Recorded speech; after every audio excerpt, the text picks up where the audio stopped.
Still can't. Do I have to? Oh, hang on. Oh, now it's recording. There we go. Okay, so we're recording now. I'll back up and restart this lecture so that whoever's watching the recording isn't confused why it starts halfway into the lecture. At least I think it's recording. Yeah, it's recording. How about the notification? Oh, there it is. There's the notification now. Okay, let me back up. So the topic of today's lecture is classes. We're going to make our own user-defined types. So remember, a class is an implementation of a type. So it's the way you make a new type in Java. Now, a class is almost always used as a blueprint to make objects.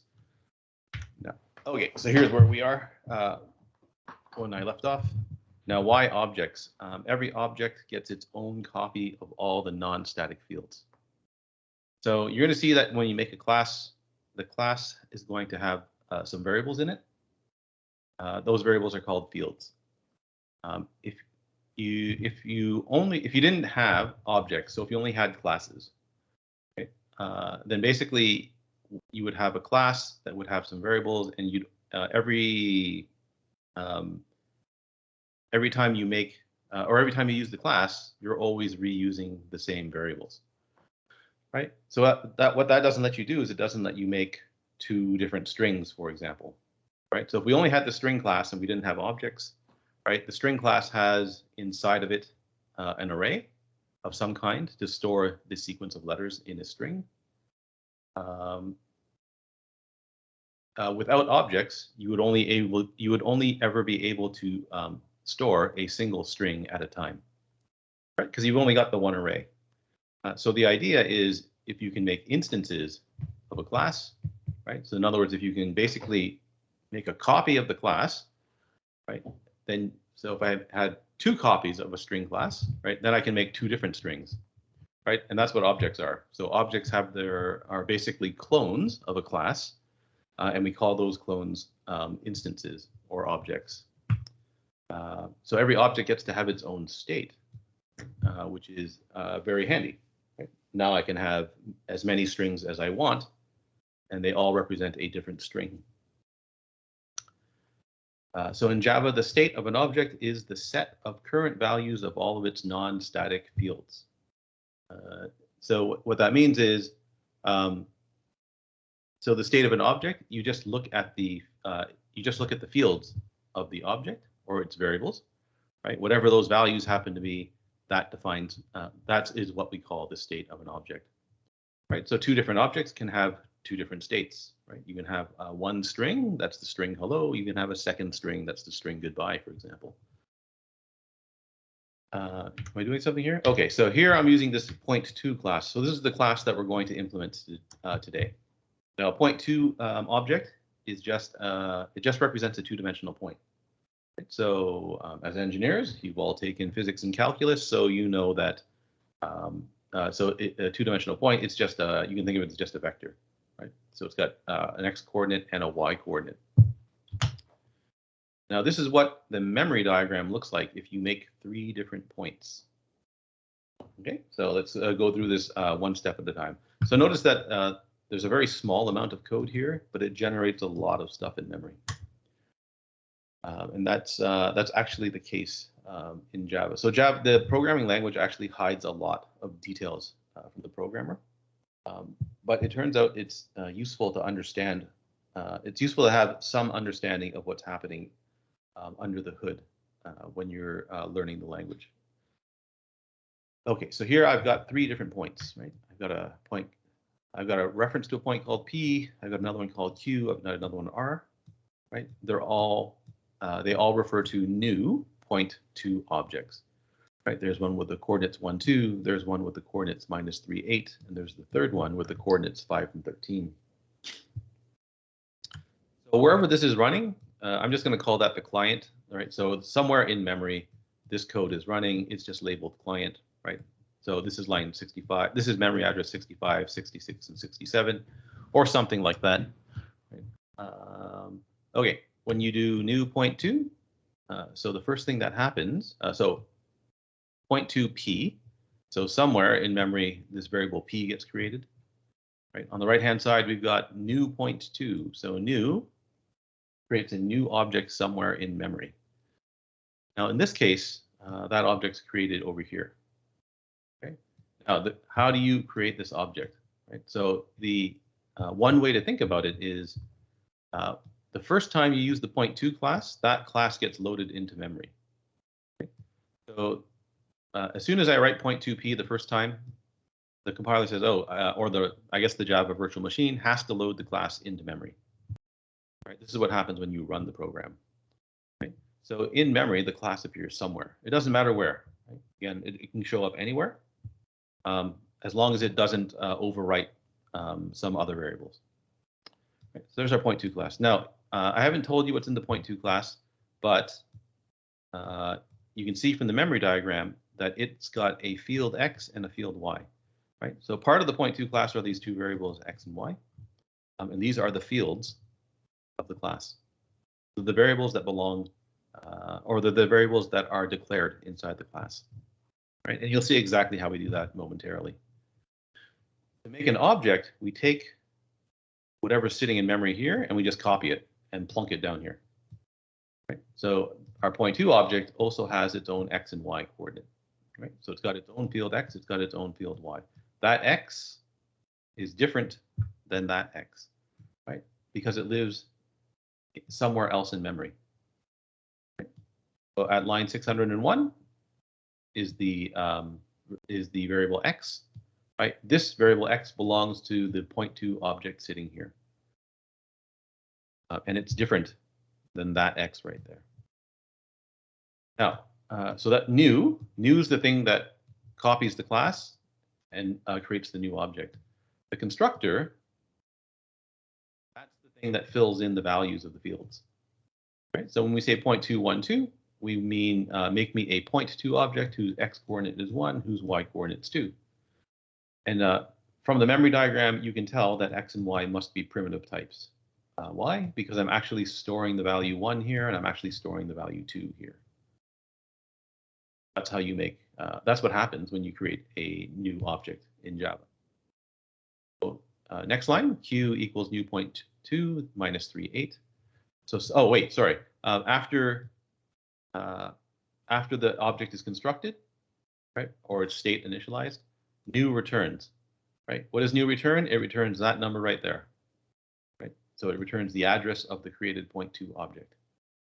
So on the right-hand side, that evaluates to 600A, right? Address 600A. And so we store that value in P, right there. Refers to the object at address 600, which is that point2 object there. Now, the same thing happens for Q and R, right? So point2Q, variable Q gets created somewhere in memory, right? Again, it doesn't have to be here. It could be somewhere else, right? As long as it's as long as the spot here is free, right? New makes an object, right? So grab the point2 class, copy it, and plunk it down here, right? Constructor fills in the fields to -3 and 8. So there's the -3 and there's the 8. New then returns the address of the newly created object. So that's 700. So the value 700A gets stored beside Q. In other words, Q refers to that point there. Right? And then finally, the same thing happens for R. Right? Variable R gets created. New runs, so the point2 class gets copied and plunked down into memory somewhere. Constructor runs, fills in the values of 5 and 13. Right. New then returns the address 800 back to the caller, or well, sorry, it returns the address 800 back, and so that value there evaluates to the address 800. And you now have 1, 2, 3 different point2 objects in memory. Right. So there's 3 copies of this field X, and there's 3 copies of this field Y, and they're all independent. Right. So they're not connected to one another at all. Right, we can go into this point2 object, change that value of x, change that value of y, right? And those are the only 2 values that change. Right, so these 2 values don't change, and these 2 values don't change. Right, if I change that 13 to something else, then the 8 and whatever happens to be here, they don't change either. Right, everything's independent. All right, so many classes represent kinds of values. These are generally the these are generally I would say these are generally the easiest kinds of classes to implement. Okay, so so for examples of classes that represent values, right? You might make a class that stores a name, right? Someone's name, however you want to do it, right? You can have a class that stores dates, right? Or classes that represent colors. And in our case, we're going to make a class that represents a point, right? A two-dimensional point. Create a separate class that represents vectors, right? So there's actually a distinction between points and vectors, which normally isn't made clear in your first calculus course or in your physics courses or wherever you learn about vectors. So there is a small but important difference between the two, right? For our purposes, for the time being, they're the same thing, right? So when you think point, for now, you can think of just vector, right? Something with an x and a y coordinate. The standard Java library gives you many different types of value classes, right? So a string is a value type class. This thing called date, which is defined in java.util, is also a value type class. Integer, big D double, right? All the wrapper classes, those are all examples of value type classes. Okay, so we want to implement one of these ourselves, and we want to implement a two-dimensional point. So when you're implementing any kind of class, you need to decide exactly what data does each object need to have, right? So in other words, you need to decide, okay, what fields do I need in my class, right? Or I guess equivalently, you can ask, how am I going to represent the state of every object? The variables that represent the state of an object, those are called fields in Java. So we want to implement a two-dimensional point class. Now, two-dimensional point. So what do I need to represent a two-dimensional point? It turns out there's more than one way to do this, but the obvious way to do this, right, is to use two fields. Right. So one field represents the x coordinate of the point, and then the second field represents the y coordinate of the point. That's the most obvious way to do this, right? And so this is what it ended up looking like. So this is, I'm showing you, oops, sorry. What I'm trying to show you on this slide when I'm showing you code that has a class, this is what the .java file is going to look like. So when you make a class called point2, you have to save this class as point2.java.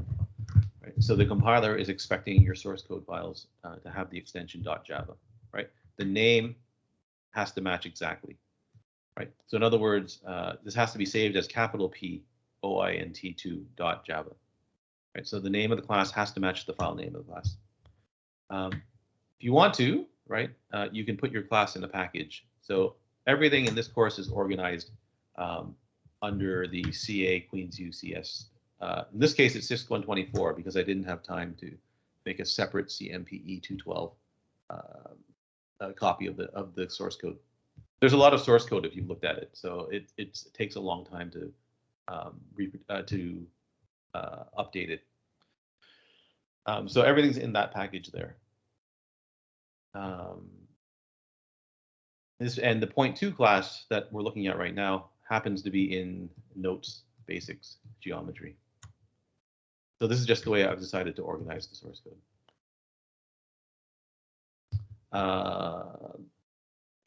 Okay, so up here there's a comment. So we're going to talk about comments probably in a lab. I don't think I'm going to do it in a lecture.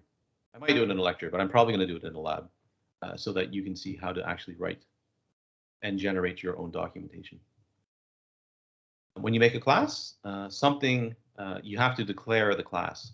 So that public class point2 is called a class declaration. Obvious, right? So that keyword's pretty obvious. This says you're defining a class, right? That's the name of the class. So that's also pretty straightforward. Public means that any other class is able to see the point2 class. So that thing there is called an access modifier. Or if you want to think about it in terms of, you can think of it as a visibility modifier, right? So what other classes can see the point2 class? Right? If it's public, then every other class can see the point2 class. And all that means is that anybody can use this class. Okay, we need fields, right? We're talking about the state of a point two object. We've decided that we're going to use a field for the x coordinate and a field for the y coordinate. Normally the fields show up first in your class. They don't have to, but most Java programmers put the fields at the beginning of the class. Here, you declare them just like regular variables, right? So double x and double y, right? So in other words, our coordinates are going to be represented using two primitive double variables. I'm using double here so that I can represent, I can approximate real valued points. Right? I don't want, in this case, I don't want integer points, although integer points are useful in certain circumstances. Right? So you declare them just like you would declare regular variables, except you're also allowed to give them an access modifier. Now, for most classes, when you're creating the fields, you start out by making them private, and then change them later on if you decide that you need to make the visibility of the fields different. So, like the public access modifier here, this is an access modifier on the variable x. That's the access modifier on the variable y. And access just means who or what classes can see this variable. Private means no one can see this variable except the point two class. Right? So if you make a field private, I'll explain why you want to make it private in a second, Lee. So if you make the field private, then x and y are only usable in between these two braces. So anywhere inside the class, x and y refers to that. X refers to this variable here, and y refers to this variable here. Right? So you want the reason you want to make fields private is that objects should be responsible for their own data. Right? So in other words, if you want to use a point two class and you want to change the coordinates of a point, right, then it should be the case that you have to ask the point object to change the x and y coordinates. Right? If these were public, right? So if I labeled x and y as public, then anybody can come in and change x and y, right? So you can make a point two object p, right? And then you can write p dot x equals something and p dot y equals something, right? When you create a class, generally you're creating generally, but not always, right? The reason you're creating a class is so that you can have so that objects of the class can control their own data. If you make them public, objects can't control their own data, right? Anybody can go in and fiddle with, in this case, the x and y coordinates. Now, the question that you ask is a good one in this particular case, right? Because a lot of programmers will argue that the fields x and y in this class probably should just be public. So in other words, anybody who's using the point class can go in and change x and y. In this case, so you can make that argument in this case because this class is particularly simple. Right? In other words, there's nothing special about the x and y coordinates of a point. But later on, you're going to see examples of classes where the objects of the class can't make promises about their state if the fields are public. Right? So that's the reason why. Okay. So the general rule of thumb is to minimize the visibility of the fields. And that allows objects of the class to have full control over their own state. Okay. When you declare a class inside of another class, right? So this is this class is defined as its own class, right? It's not inside of another class. That's said to be a top-level class. Right. Later on, you'll see examples of classes inside of classes, and those are called something else. For now, everything's a top-level class. A top-level class can have either no access modifier or a public access modifier. So what that means is your only choice of the access modifier here, it's either public or it's nothing. Right? Those are your only two choices. There is no private. There's no such thing as a private top-level class. There's a fourth access modifier, but we'll talk about that later. Okay, so if you have no access modifier, then that's what's called package private access. What that means is your class is visible only inside of its own package. So if I get rid of public, right, then the class point2 is only visible inside of that package. If you wanted a class to use point2, it would also have to be in this package. It's not visible outside of the package, right? So this is one of Java's mechanisms for modularity. Right? So this is one way that you can isolate the use of a class to a single package.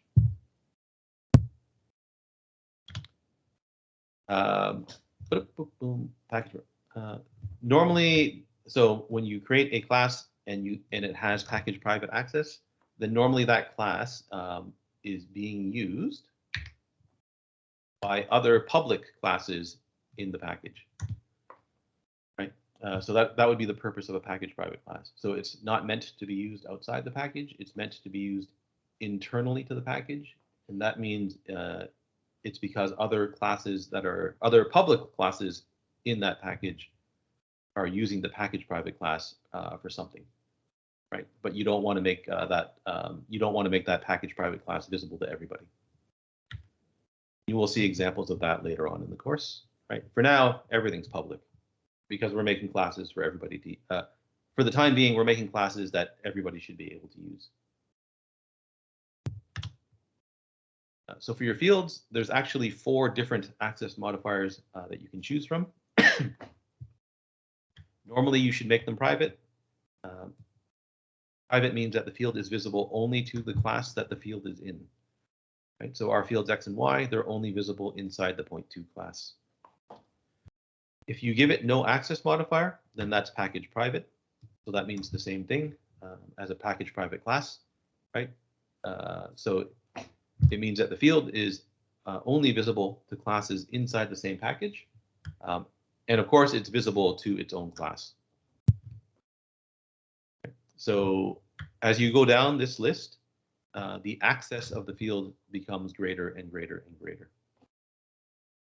So let's ignore protected for the time being. Public means that the field is visible to all classes everywhere, right? So in other words, anybody can can directly access the field if the field is made public. Okay, so let's go back to protected. So protected means the same thing as package private. So a protected field is visible inside the class it's defined in. It's visible to all classes inside of the package it's defined in. And it's visible to all what are called subclasses of the class that the field is in. So this subclass thing, this is what's coming up in part 3 of the course. So probably 3 weeks roughly from now is when we start to talk about subclassing. Right. So for now, we don't care about protected access. Right. We don't really care about package private access at this point either.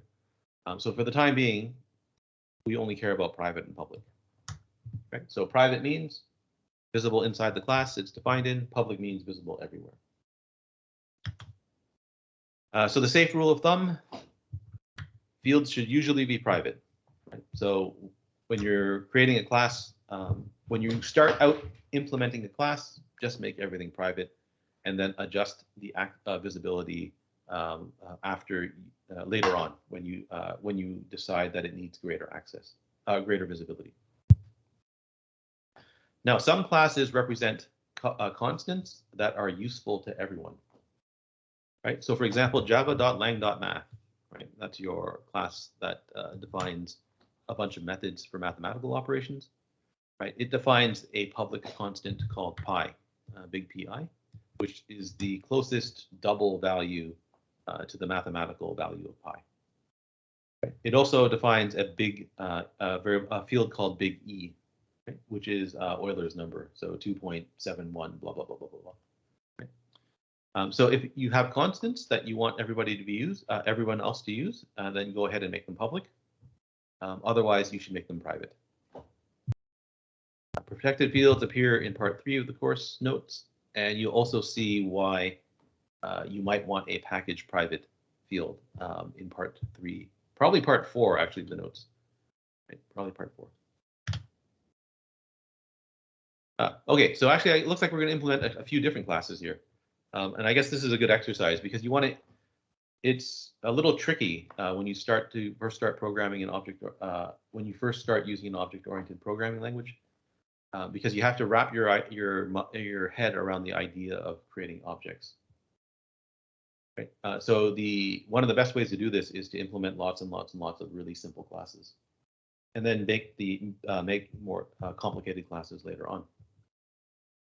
Now I want to make another class that counts. Right. So in other words, it can hold. It represents a integer value that change. Well, it counts starting from 0, right? So 0, 1, 2, 3, 4, 5, 6, 7, 8, right? So it's a counter. Oh, that's not right. What fields do you need to represent a counter, not a point? The easiest way to implement this thing here is you just need one field, right? I need some int or integer type field to represent the current value of the counter. Right? So that's pretty easy too. Right? Again, there's our package that it's defined in. Right? Notice that the counter class is defined in a different sub package than the point2 class. Right? Again, here's our class declaration. Right? So class means it's a class. Name of the class, right? Capital C, because it's a reference type, right? Public, so everybody can access the class. So for this particular class, we're going to let the counter start at 0, or at least its minimum value will be 0. And it's going to count up to integer max value. So our field in this case, that we only need one. Right? So I'm going to have an int field called value that represents the current value of the counter, and it's private so that you can't reach into the counter and change its value. I guess this is a good example of why the field should be private, right? So in this case here, the class that we're creating, right, is meant to represent non-negative numbers. Right? So it's supposed to represent something that you can actually count, right? Some physical quantity that you can count. So in this case, it's important that value never be less than 0. If this is public, then the objects can't guarantee that the value is always non-negative, right? Because if that's public, anybody can reach into the counter and change its value to a negative value. So here's an example of where this field has to be private, right? Otherwise, objects of the class cannot guarantee that the count counts upwards from 0 to that value there. Here's another class. So this is a stopwatch, right? So this is meant to implement. This class is meant to represent a stopwatch. Now it's not meant. Well, actually, that's not true. This one does actually work that way. I was going to say it doesn't actually keep time, but this one does actually sort of keep time. So you want to implement a stopwatch that the user can start and stop.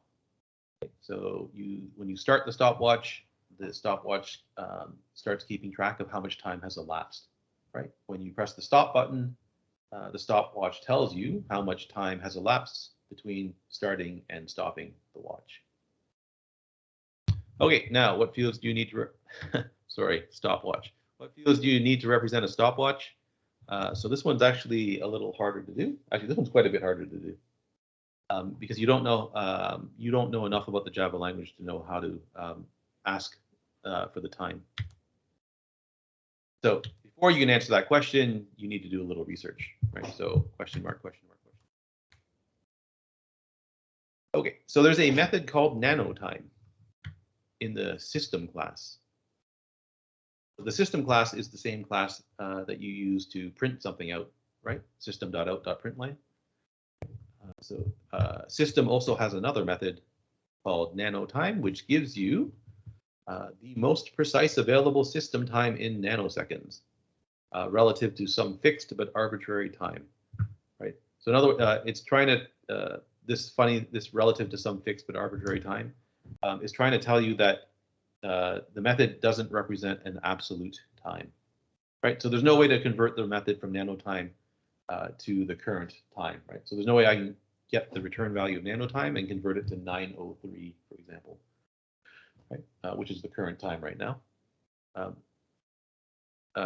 So you don't actually know when the whenever this time when this timer started. But what you can do is you can call the method twice, right? So I can call system nanotime once, and I can call system nanotime a second time, right? So the first time I call it, right, that gives me the start time of my stopwatch, right? The second time I call it, that gives me the stopping time of the stopwatch. The difference between these two values is the elapsed time, right? In nanoseconds. So in nanoseconds. And so the way we're going to do this is we're just going to call this method twice. Okay, now how am I going to implement this stopwatch? So I've got three fields now. Nanotime, the return value here is a long. It's not an int, right? So it's a long because the it's measured in nanoseconds, right? So billionths of a second, which doesn't fit into the range of int. So it returns a value as a long. So I'm just going to use that method to get the start time of the watch and the stop time of the watch. And I'm calling these raw start time and raw stop time because these are in they're in nanoseconds and they're not absolute time, right? In other words, that time is not guaranteed to be zero, right? So that's why they're called raw. I also need to know, is the watch running or not, right? Because that's going to affect the time that's returned from the stopwatch, right? So if the stopwatch is running, then the time is constantly changing, right? So in other words, if I ask the stopwatch how much time has elapsed since I pressed the stop button, right? That's going to give me one value. If the watch is still running and I call method again to find out how much time has elapsed, I'm going to get a different answer, right? Whereas if the watch is stopped, right, then I'm always going to get the same amount of elapsed time. So I need to know, is the watch running or not? So a suitable field here is a Boolean field, and it's called is running. All right, now we've got three classes, right? We've got a point2 class, we've got a counter class, we've got a stopwatch class, and we've done nothing, right? All we've done is written public class some name and made three fields, made 1, 2, or 3 fields, right? So that's all we've done. Somewhat surprisingly, though, you can actually use these. You can actually use our classes to make objects. So in other words, they're usable right now. They're just not very useful, but they are usable, right? So here we go. I'm going to make some objects, right? So I'm going to make a different class, right? I think this is in this package here. I'm not 100% sure because there's a good chance that I made this slide after I made after I created all the source code for the notes. So it may or may not be here. Anyway, this package here is different than the package in which the counter is defined in. Whoops. Or there's a. I could definitely made this slide afterwards because there's a bug here. It wouldn't have compiled counter. Okay, so that class, and that class, they're all in 3 different packages, right? And this class here is in a 4th package here. So to use these classes, I have to import them, right? Because they're not in the same package as lectures.basics. We import the 3 classes, and now I go ahead and make a point2 object, a counter object, and a stopwatch object. This will compile. Okay? So this will actually compile. You can run the program. It won't do anything because we're not printing anything out or using any of the objects, but it will actually compile, which seems weird, right? Because these are constructor calls. Right? So that's a constructor call, that's a constructor call, that's a constructor call. But there are no constructors in our class. Right? All we have are fields. Where did how come I didn't? Oh, I see. Okay. So I'm going to skip ahead a few slides. Now, why does this work? It's because, right? So whenever you make a new object, you call the constructor. Our classes didn't define any constructors. They still work. The reason it works is because of this. So if you create a class and it has no constructors, right? You define no constructors inside your class. The Java compiler silently inserts one for you, right? So in this case, the Java compiler silently inserts a no argument constructor for point 2, a no argument constructor for counter, and a no argument constructor for stopwatch, right? So in other words, even though you can't see it here, right, inside the class definition, right, when you compile the class, the compiler inserts a compiler, well, somewhere. So after this line here. And that constructor does nothing except, I don't even know if it actually, so I don't know exactly what the no argument constructor does.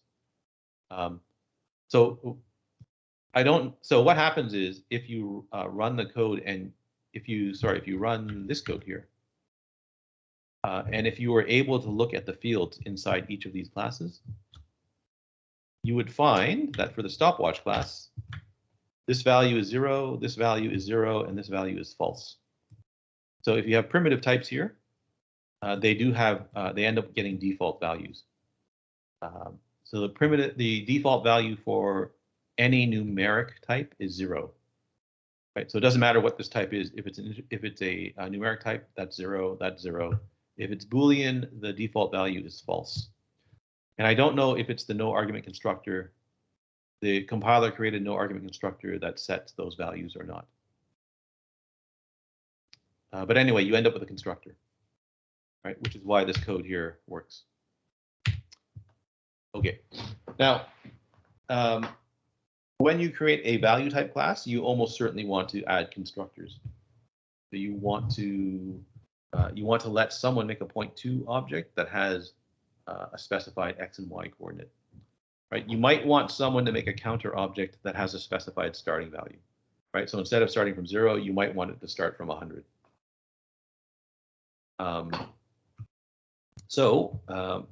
What we want to do is we want to add extra features to our classes to make them useful. Right?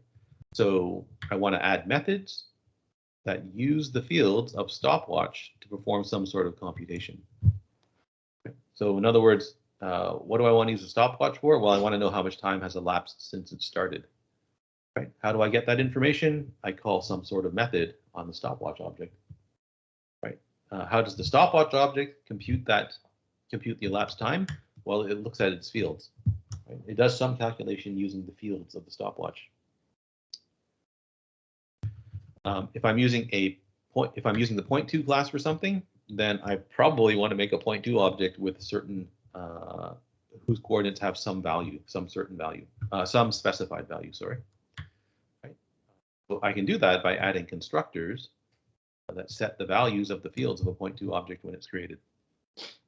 Right. So in object-oriented programming, you'll often see this term encapsulation. This is in the notebooks as well. Right. So the term encapsulation means bundling data and methods that use the data into a single unit. That's what it means. You'll often see a different definition of encapsulation. But what it means, but the quote-unquote correct definition is that you're taking data, so fields and methods, and you're putting them into one place, right? So in other words, you're making a class.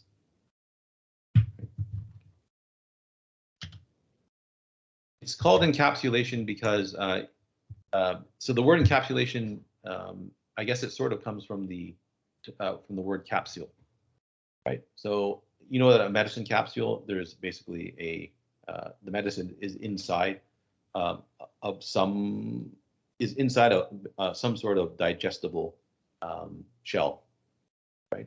And so that's the analogous idea behind creating objects, right? So you've got some you've got some impenetrable shell that hides the data of an object from the outside world, right? So you take your data and you stick it inside of something that other people can't see inside of, right? Now, anybody using your object wants to manipulate that data. So the way they manipulate that data is via the methods that the object provides. Right? So encapsulation in object-oriented programming means putting your data and the methods that operate on the data behind some sort of behind or inside some sort of programming construct. Okay, constructors. So this is the next thing that you normally implement when you're creating an object, when you're defining a class, sorry. So the purpose of a constructor is to initialize the state of an object, right? In other words, it's supposed to set all of the fields of your objects. Okay. In particular, it's supposed to set all of the non-static fields of your object, right? You should set them to appropriate values. So what the rules for a constructor, well, these aren't all of them. These are all of the rules that are relevant to us right now. Constructor always has the same name as the class. So your point2 constructor, all of the point2 constructors are named point2, right? All of the counter constructors are named counter. All of the stopwatch constructors are named stopwatch. Constructors never return a value, not even void. Right? So constructors are not methods. And this is, so the Java language specification makes this very clear, right? Constructors are different from methods, even though you use them almost exactly like you'd use a method. Constructors are allowed to have 0 or more parameters.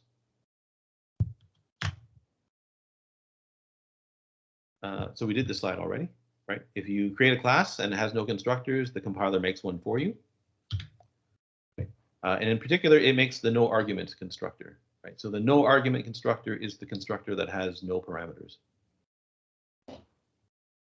Now, you might ask yourself, so look, if a constructor is setting the state of an object, and you're not going to tell me, or you're not going to tell the constructor what the state should be, then what's the purpose of the no argument constructor? So the no argument constructor initializes the state of an object to some well-defined state, right? And that's chosen by the programmer, right? So whoever is creating the class gets to decide what is the default state for a newly created object, right? That's essentially what the no argument constructor does, right? So sometimes you'll see the no argument constructor called the default constructor, right? But the language specification calls it the no argument constructor. So your compiler generated no argument constructor initializes primitive fields to 0. Boolean fields get initialized to false. Any reference type field gets initialized to null. Again, I'm not 100% sure that it's the no argument constructor that does that. The no argument constructor actually does this. But anyway, let's go with this. I guess this is the simplest way to think about it. Right. So any numeric value is 0, Boolean is false, everything else is null. This is a problem. Now this isn't a problem because none of our classes have reference type fields. But later on, you're going to run into all sorts of problems with this. Right. The problem you run into is that if you use a null variable for something, right? So if you use a null variable to call a method, the program crashes. Because null means no object. If the fields were not set to 0, then by what? Yeah, so that's the confusion here is as follows, right? So here I told you, if you create a class, right, it has no constructors at all, then you get the no argument constructor. But that also means if you create a class and it has some constructors, right, then you also, oh, I see what the, okay, so I think it's, okay, I've got it now. All right, but if you make a class, it has some constructors, then the compiler doesn't make the no argument constructor for you, right? So you don't get one. My confusion there for a second was that the fields for an object, this always happens, right? If there's no constructor, right? This always happens in other words, and actually, sorry, let me back up one step. If you create a constructor but you don't set one of your fields, then this still happens, right? So I make a point. Do I have one here? Hang on. Here, no, hang on. Let me skip ahead a few slides.